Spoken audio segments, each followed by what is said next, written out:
Hi, this is a quick demo to show you how to use Power BI in Confluence. So here we have Power BI, and I'm going to go to a report.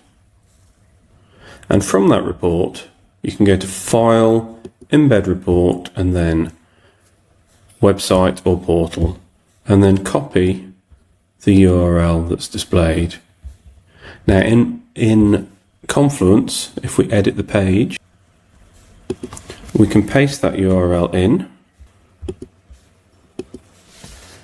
and you get automatically we get a conversion into a Power BI macro, and we save that,